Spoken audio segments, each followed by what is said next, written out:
Hey everyone, annual video, traditional video I make every year after the Leafs get eliminated. The Leafs next moves video. So if you like these kind of videos, I know a lot of people ask for them. Hit that subscribe, like, comment, notification bell, that good stuff. But just going to get right into it, guys. Is Auston Matthews going to get moved? I don't know. He's got a no movement clause, obviously. It's just a scenario where he's been the face of the franchise. I think Marner leaving is more in that direction. I also think we talked about upper management and all of that. I'm not insinuating anything necessarily, but Brendan Shanahan's contract's up, so a lot of people are talking about that conversation. Are there going to be changes on both sides? Personnel, there's been also obviously a lot of rumors around Trey Living and Pridham getting that bump up, but Trey Living just joined the organization, so there's question marks there, and Shanahan's the one that brought him in. But yeah, there's been also conversation around Matthews maybe going to a team like Utah and maybe getting Cooley and Krause.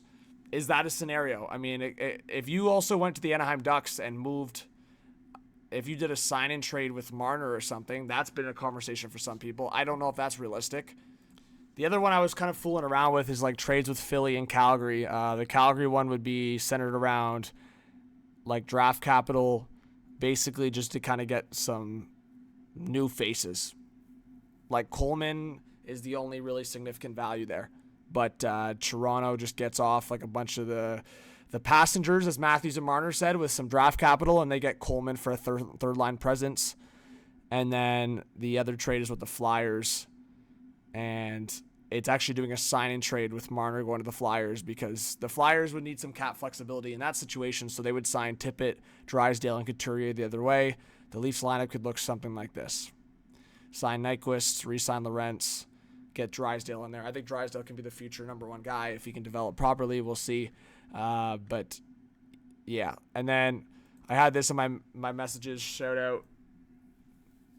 So he's got the Leafs trading for Tuck and signing Ehlers. I just don't know if Ehlers is the guy, but getting Tuck and Ehlers for the money that Marner would be making is interesting. It definitely provides more depth, and McBain with Cowan and Domi is interesting. And this person has the University of Minnesota line reunited, Nyes, Cooley, Snuggerud. So you're basically trading Matthews to Utah and getting Cooley and Gunther. And then this Blues trade's kind of weird to me, but a lot of people are trying to cope, right? And this other one is basically signing some veterans in Duchesne, Kane, and then signing P.S. Suter. I think that's a big overpayment, but $6 million is way too much for P.S. Suter. I think he had a great year, but knock that down to 4 or 5, and I think you're having a conversation. I do think Nick Robertson's going to be gone, guys. I just think he was scratched. He needs a change of scenery. So if I could kind of rank, like, I think Marner's gone. I think Nick Robertson's gone. I think there's probably a couple other guys depth-wise. Like, I think they're probably going to move on from Yarncrow and Kampf. Again, passengers, Yarncrow and Kampf, a little bit of passenger action. So let's do one on the fly. Right with how I'm feeling, let's just do one on the fly here, chat. So Matthews, I think he stays. I think Nylander stays. So let's do a bit of a dump here scenario. Just zoom back out so you guys can see. So I do think that Domi and McMahon stay. I just think McMahon's got to slide down to the fourth line. He clearly overachieved this year. He was a no-show in playoffs for the most part. I think the defense, you could maybe slide Benoit to the, like, he had that doorknob too many men call, but Benoit was good for the most part as a sixth defenseman. But you could do a few things here. And one of them that I was considering, and I'll do it on actually this one, the Marner sign and trade. So let's do exactly what I had here.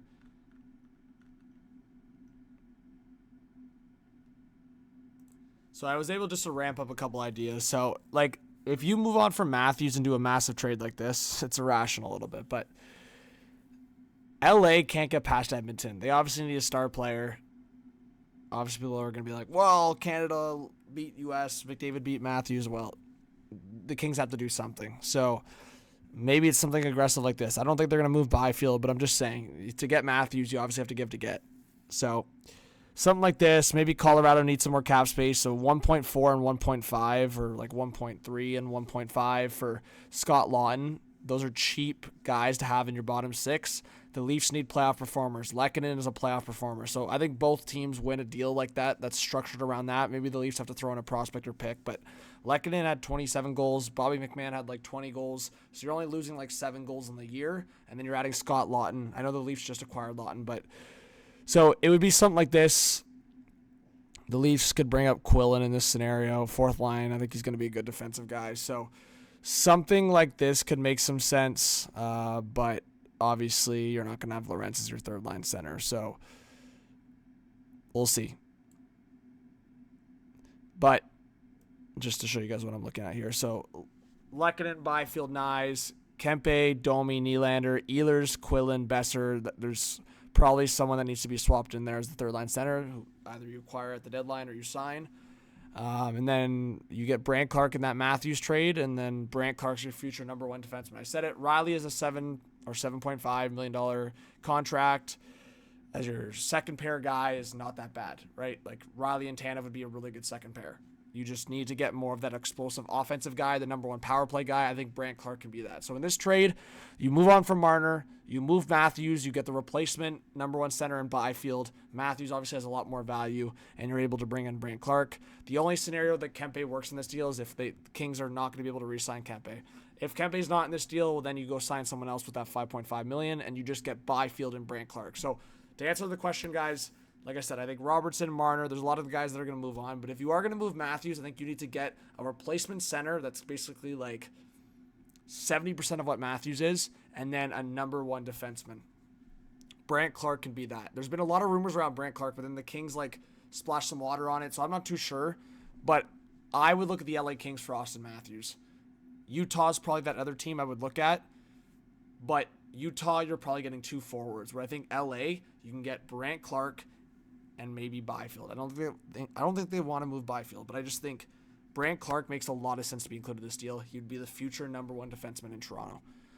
And this should be a really good defense group. Like, that's the best third pair in the league by far. The fact that Benoit would be the number 7 defenseman. So this is cap compliant. It's pretty good. Signing Ehlers and Besser, Nyes, all at $9 million each. That's market value. It's a lot better depth, guys. Like, I just watched the third line of Panthers. All you'd have to do is just get a better third line center here. But you could definitely get creative. Like, if you put Nylander at the center spot, which I know a lot of the experiments kind of already died there, but you could, like, slide Kempe over here, put Pacioretty up. Then you could put Domi there.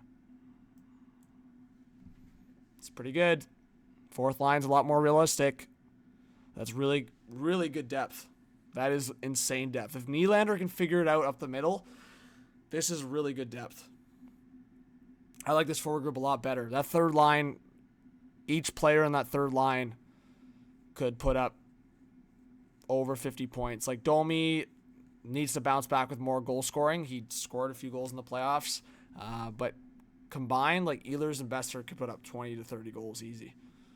So keep it in mind, guys. The depth can definitely be figured out. This was the other hot take one I had.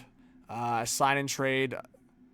So it's a bit of a hot take, but with the Penguins and Leafs be able to do business, I just had Kyle Yarncroc being dumped. I think you just need to get better playoff performers and locker room guys. Barclay Goodrow would be way better than Yarncroc on the fourth line.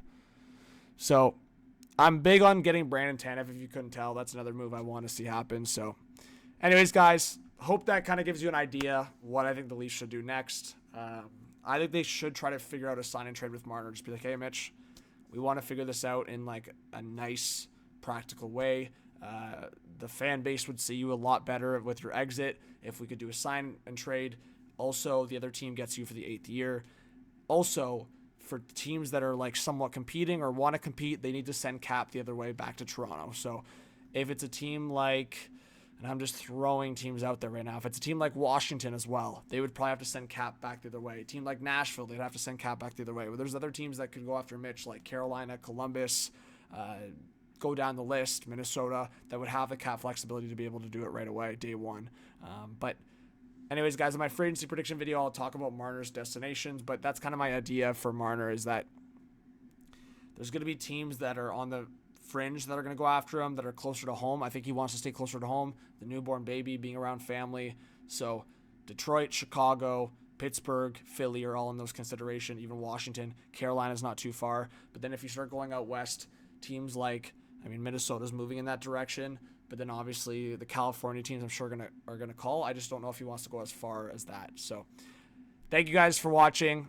Like I said, a lot of stuff floating right now. It is what it is. Give me your thoughts. Talk soon. more videos to come, and I'll have my free agent prediction video as well. Free agency coming up, and playoff content and streams. Peace.